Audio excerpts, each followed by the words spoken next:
What is up, my good friends? It is your old pal Closet Gamer back again for some more factory tech. That's right, we are on episode 2. Because last time we got ourselves set up off cam, and then I did some early sort of making of machines. We've got ore doubling sorted out. We've got an ore drill which macerates all of our things for us. I've just been mining actually. Quite a successful little mining operation. Today, what I'd like to look at is some automation, because that's the name of the game, I think, within factory tech, is automation. So what I'm going to try and automate is the manufacture and input of these grates that need to go into these river grates. So at the moment, I have to manually come down here. I have to manually craft, actually, river grates, and then put the grates in the machines. But not today. That's all going to change because we're going to automate some stuff. So what I want to do first of all is to... How much ore have I got? I'm doing okay for ores and things. I've got some spare parts already made up. So the first thing that I want to look at is... Where did I put my book? I'm here, book. Let me get rid of some of this stuff quickly. Right, so my inventory is a bit more manageable now. Cool. Okay, so... what I want to make is something that can make me sticks automatically, and the machine to do that is the chop saw. So the chop saw applies a wide straight cuts to materials. Its main use is to convert logs into planks and planks into sticks more efficiently than by hand. It can also slice quartz blocks into blank circuit boards, useful to know. Parts required is saw blades and gears, so that's the consumable part right there, is the saw blade and the gear. Okay. So these saw blades, they're manufactured by putting a normal gear through a sharpener. Okay, and then this is stone, that's a normal motor, and some iron and some wood. So that's definitely not out of reach. Got some basic gear, so let's grab 2 of these. Grab a basic motor. I've got some stone that I was cooking up. Cool. Let's just grab all of that because I know we're going to need it. Stone, a bit of iron, and some normal wood. Okay, cool. Right, so some normal wood. Just grab a whole stack of that as well.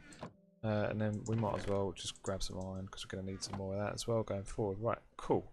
I think that should be us good after we sharpen one of these in here. Cool, saw blade. And actually, I think we're going to need 2 because... 1 is for the machine, then 1 actually gets consumed as a replacement part. So 2 saw blades, nice. Okay, let's see if we can bash this together quick. Cool, chop saw, nice. Right, okay, so chop saw. Let's take some more wood, and then let's quickly figure out what we're going to do with this guy. So I want to get it relatively close to here, but actually, in fact, what I'm going to do is set up my automation line from the very end backwards. So I need some conveyors. I need an auto crafting unit as well, I think. So let's look at the manual and look at some of the automation components as well. So transport rollers, they're basically rollers that move things from one point to another. The good thing about these is that you get 12 for one recipe, but each one of these iron rods is 3 pieces of iron. So let's gonna bash some of those up real quick. Okay, some stone, and then let's make some iron rods first. So 3 of those, and then like this, and like this. Okay, transport rollers, cool. Right, so the automation line that I've got going on today is going to look a little bit like this. It's going to have a hopper, which leads to a chop saw. And the chop saw is going to spit out sticks. And in order to get it to spit out sticks, I need to use something from automation components called a auto puller. So this thing spits stuff out, I understand. And you can turn it on and off with a redstone signal as well, which means we won't have loads and loads of stuff floating all over the place unless we want it to. So the auto puller is then going to get sucked up by this insertion hatch.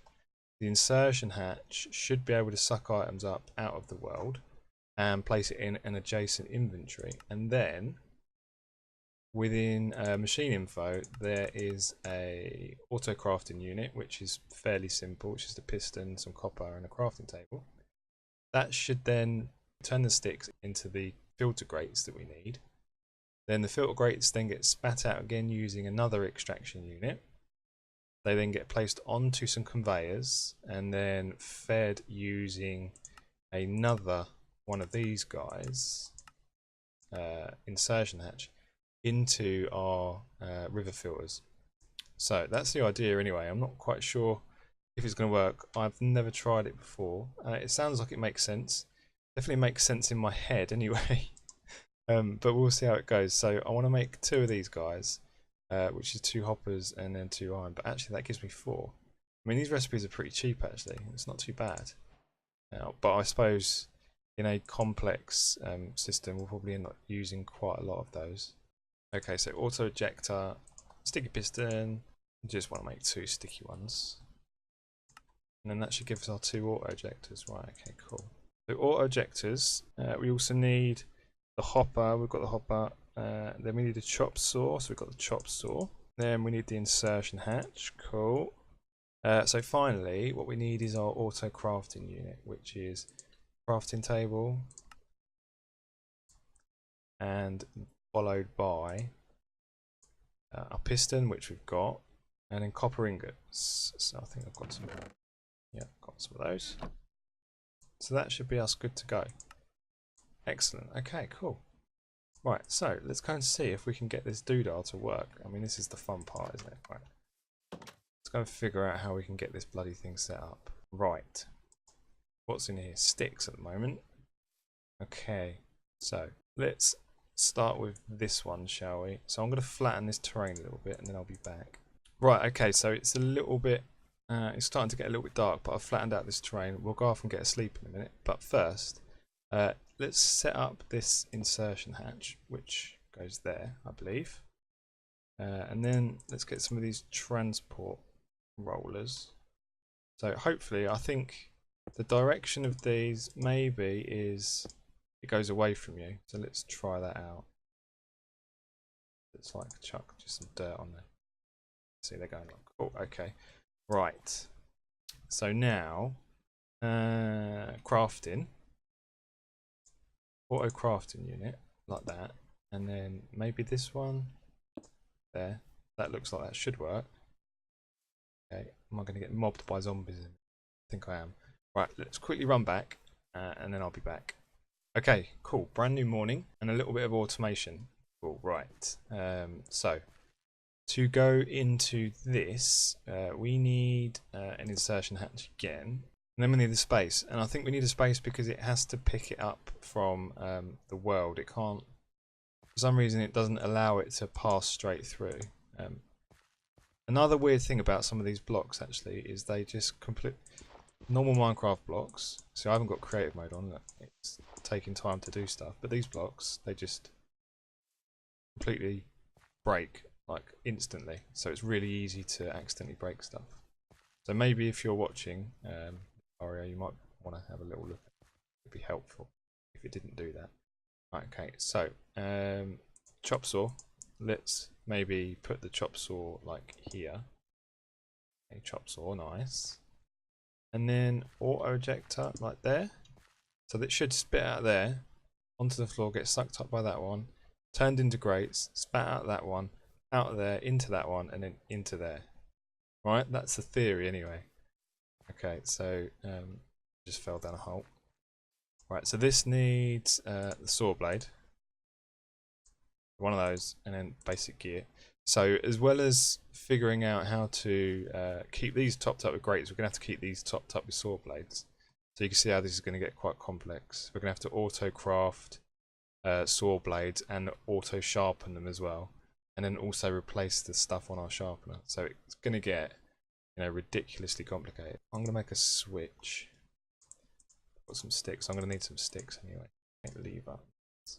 So that lever on there should allow me to turn this on and off. Okay, and then finally the hopper. Right, so that should actually work. Actually, I haven't set this recipe up, so I need to go like this. And I think what I need to do is put something called a crafting slot blocker. And what that allows you to do is block off these items, otherwise it will just fill it up with sticks. Okay, which you don't want. So I'm just going to quickly bash on those up and I'll be back. Right, so let's put these in there. 1, 2, 3, 4. Okay. Now all I need is to put some wood in here. You gonna work? That's pretty neat. Not seen that before. It's actually going backwards though.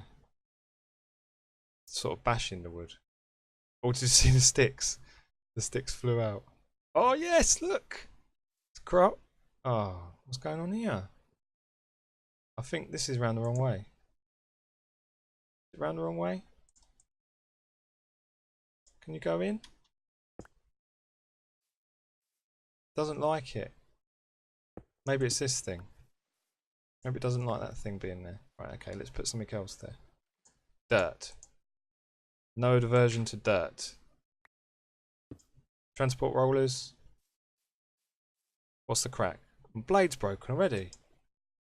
Oh man. Didn't even get to see if it worked or not. Well, I'll tell you what we could do actually. We'll just chuck these grates on there. Right. These waffles. Yes, they worked. Oh, nice. It's filled up with wooden mesh. Now we just need to figure out how to get it over to this one. So this one needs one on top as well, like that. And then we need to figure out a way to like push every other one. So maybe something like a what did I see? A pulse piston. The miniaturized piston specifically adapted for pushing items. It will push any items dropped in front of it into an inventory if there is one, where they would be shoved. Right clicking will open up a filter to set which items should be pushed. So maybe we can trigger that with a redstone signal, but we need glowstone for that. So I need to go to the nether at some point, but so I'll probably do that in a different episode. Okay, well let's quickly get another gear sharpened up, just so we can have we can check that our automated system fully works without any issues. Okay, let's bang one of those in there. Saw blade, get in there, saw blade. Right, and chop me some more wood. Watch the sticks come out. Cool. I love it. It's great. And then they should just sort of merrily float along. Got enough sticks? Something gonna pop out? No? Why have it stopped? Oh, god. So it's not got enough sticks, so I need to make... Right, okay. I can make one of these. Yeah, can't I? I've got a crafting table. Right, give me a gear. Right, now give me some more sticks. Now if I turn this off, that should stop spitting out sticks from there. There goes the waffle, and it goes in. Nice. Cool. Okay, so we need to figure out in another episode, probably later on, how we're going to get these sticks out of there, because when those sticks come out, they're not going to come out of here, they're just going to sort of sit on the ground. I can fix it at the moment, probably just by putting a crate there. But that means we're just going to be wasting loads of wood, which we don't want to do. We don't want to be wasting stuff, do we? So as the sun sets on our beautiful automated line we've got set up, we will wrap up the episode right there. So we're going to spend some time probably improving this line and maybe getting a tree chopper set up so that we can feed this thing with logs and then turn those logs into sticks and things. Sounds really complicated, but I like complicated. It's fine. If you've enjoyed this episode, please leave a like and also leave a comment and let me know if you liked it, what you would have done different, how much I screwed up, etc, etc, etc. And also don't forget to subscribe as well, because then you'll get more of my nonsense from me. So okay, that's it from me. I'll see you guys next time.